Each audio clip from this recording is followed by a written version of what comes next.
no Madrid do exilio de Ernesto Pérez Guerra, nome de Ernesto Guerra da Cal na altura, o domingo, día 19 de xullo de 1986, son radiadas a secuencia de novas que se seguen. Ás 18 horas, Benxamín Balboa comunica que os crusadores Liberdade e Cervantes foran tomados pelas guarniçóns para a República. Ás 19 horas é radiada a rendición do golpista Godet en Barcelona e ás 22 horas e 30 minutos Dolores Ibarruri a través da radio apela ao proletariado a pegar en armas. Esta secuencia encoraxa e enche de entusiasmo o proletariado madrileno que armado comeza o asalto ao cuartel de montaña antes do albor, antes das 5 horas da segunda-feira do día 20. Ao mediodía o cuartel da montaña está tomado.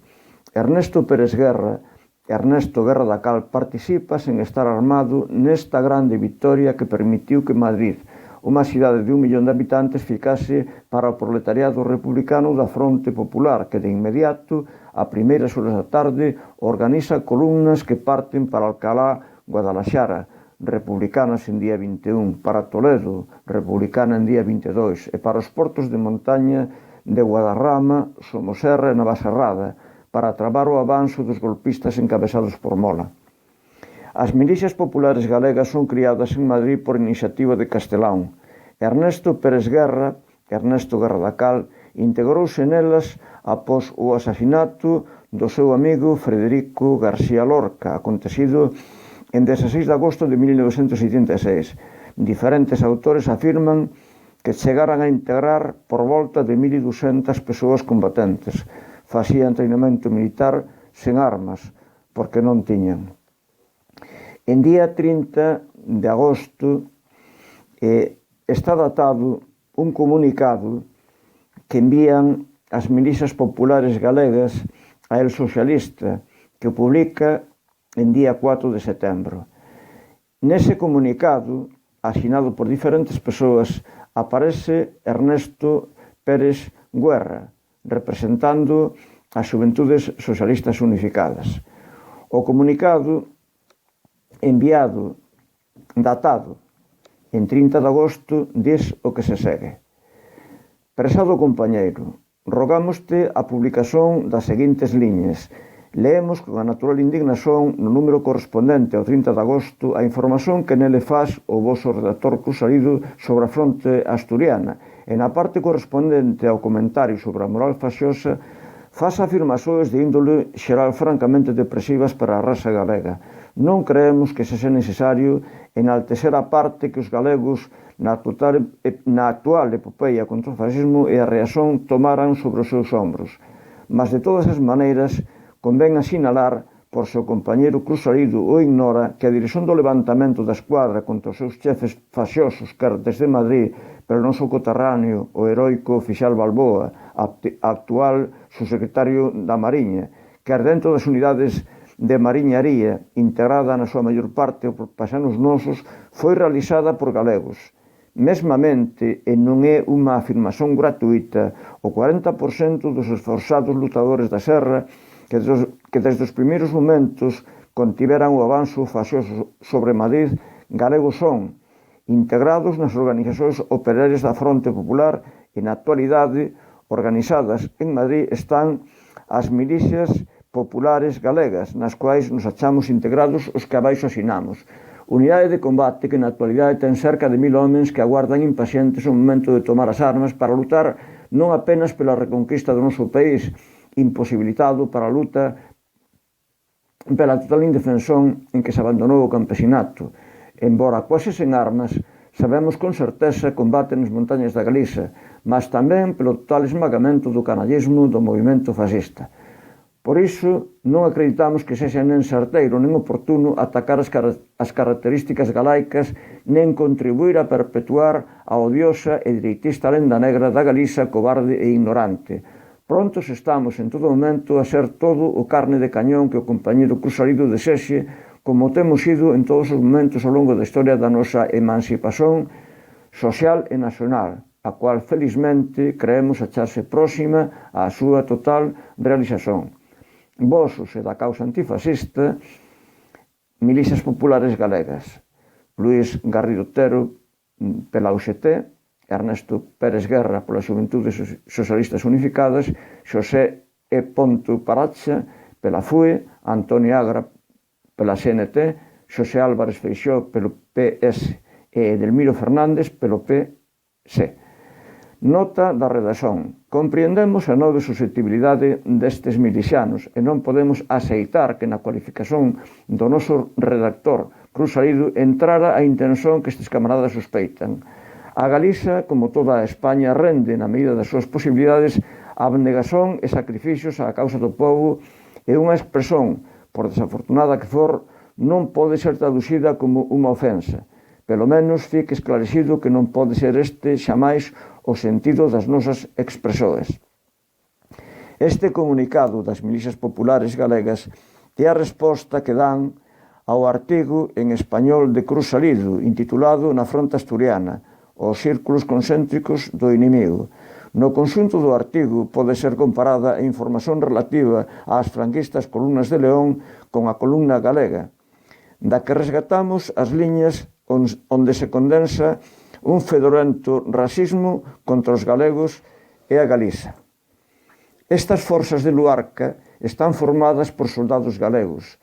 Escolléranos das aldeias, seleccionáranos dentre os máis ignorantes e torpes.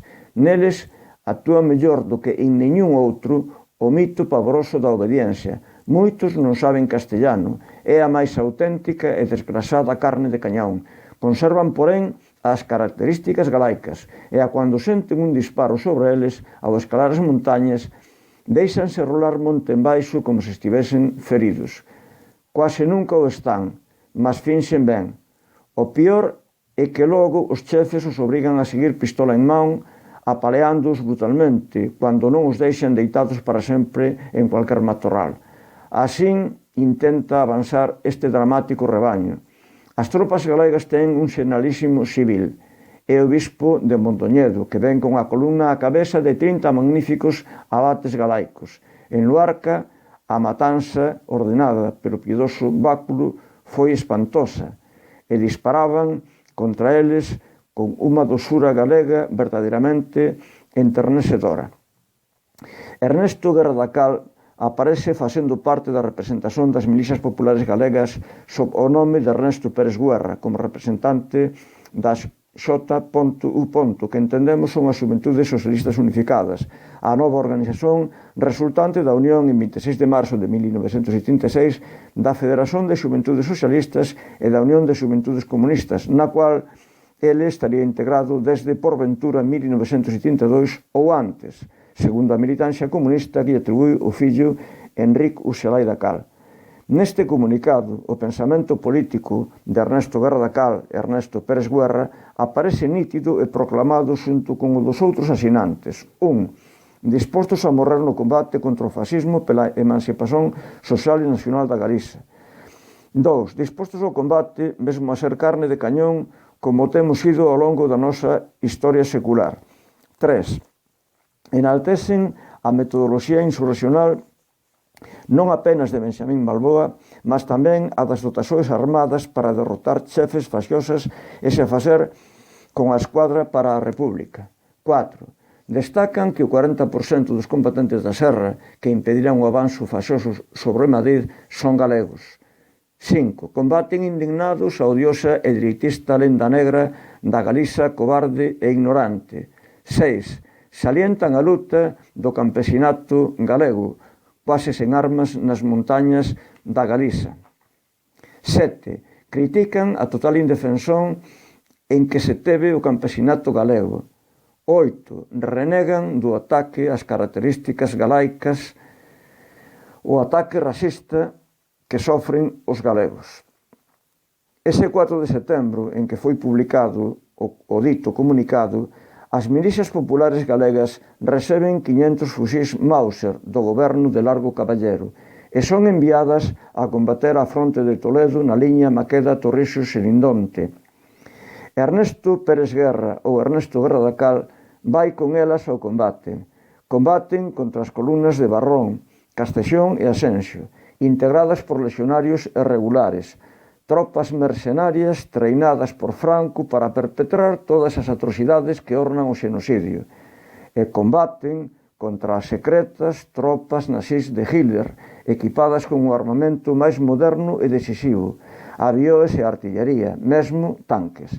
En 6 de agosto, o navío alemán Usaramu descarregou en Cádiz militares nazis de élite e toda a axuda militar de Hitler que permitiu a Franco cometer as atrocidades mal coñecidas aínda hoxe na Extremadura.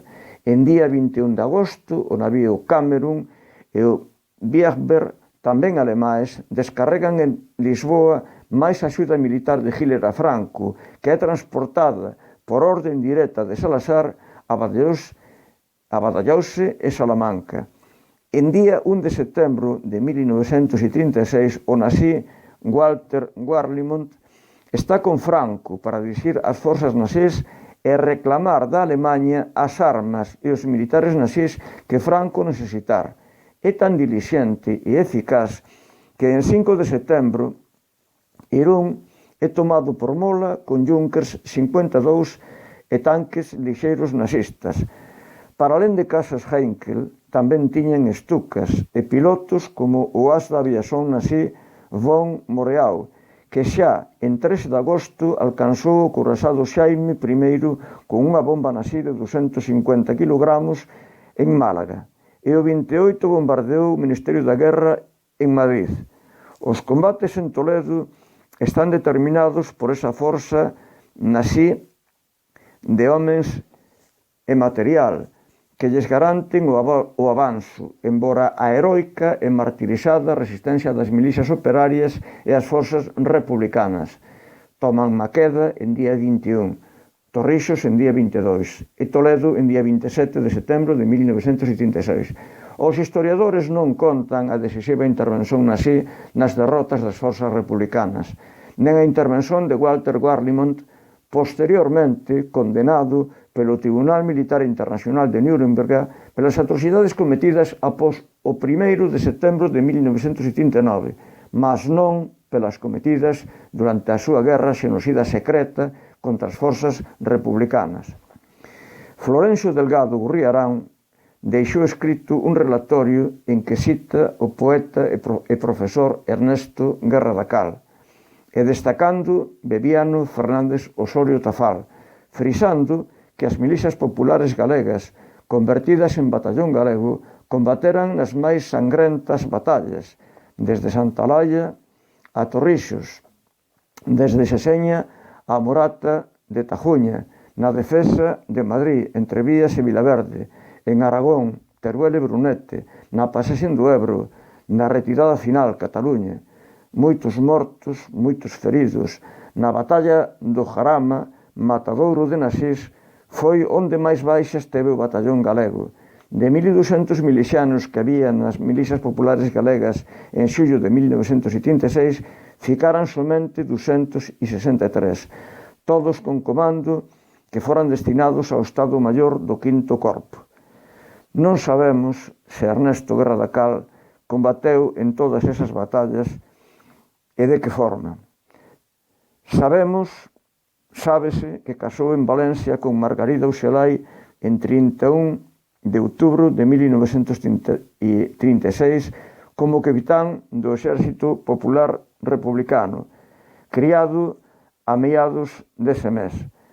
Como oficial do Exército Popular Republicano, foi encomendada a tarefa de comandar un convoio de camións no traslado do goberno republicano de Madrid a Valencia, en 6 de novembro de 1976.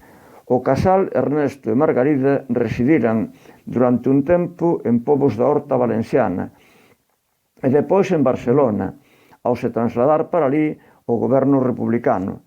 En Valencia foi responsável de diversas tarefas delicadas, integrándose no Servizo de Investigación Militar Republicano en 6 de agosto de 1937, data en que foi criada.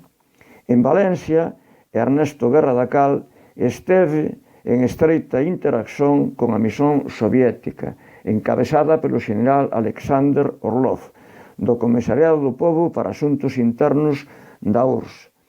Ernesto Guerra da Cal adopta os métodos soviéticos na súa convivencia e coordenación con a seguranza soviética. Orlov chegou a Madrid en día 15 de setembro de 1936 como responsável do envío de armas da URSS para a República. En 4 de outubro chegou o primeiro envío no barco Campuche. O navío Consomol con tanques T-26 chegará en 12 de outubro. En día 16, Largo Caballero decreta a creación do Exército Popular da República. Orlov, con Largo Caballero e Negrín, dirixiu a impecável operación secreta do envío das reservas de ouro republicanas a Moscovo en 25 de outubro. Nesa altura, o capitalismo internacional espoliáballe tudo á República. Non tiña nada con que pagar. Desde setembro de 1974 até outubro de 1975, Orlov fora o contacto ou controlador dos espiões ingleses para a URSS coñecidos como Cambridge Five, o máis famoso dos quais foi Kim Philby, que traballou como axente soviético durante 3 décadas. Kim Philby, en maio de 1977, espiaba a Franco desde Sevilla como xornalista do The Times. Ernesto Guerra da Cal, como axente secreto do SIN, recebe a formación nos métodos soviéticos de espionaxe, contraespionaxe e guerrilla da misión soviética dirixida por Orlov, que foxe e chega aos Estados Unidos de América en 13 de agosto de 1938. Na primavera dese ano, de 1938, é descoberta unha listaxe con os nomes de todos os falanxistas que integraban a franquista quinta columna na Cataluña e foran detidas 3.500 persoas por espionaxe. Esta grande vitoria republicana foi atribuída a Julián Grimau, a dirixir en Barcelona a republicana Brigada de Investigación Criminal. Ernesto Guerra da Cal traballaba en Barcelona na sección de pasaportes do SIN, que era o órgano de combate contra a franquista quinta columna e o Socorro Branco. Podemos pensar que Vic e SIN traballaran en común contra a quinta columna e podemos aventurar a hipótese de Ernesto Guerra da Cal e Julián Grimau se coñeceren. Non sabemos porque a figura de Ernesto Guerra da Cal está envolvida no espeso nevoeiro do secreto rigoroso que determina a actuación na espionaxe dos axentes secretos, homens e mulleres que axiran durante este período en que as forzas republicanas foran derrotadas pela guerra secreta de Hitler e Mussolini.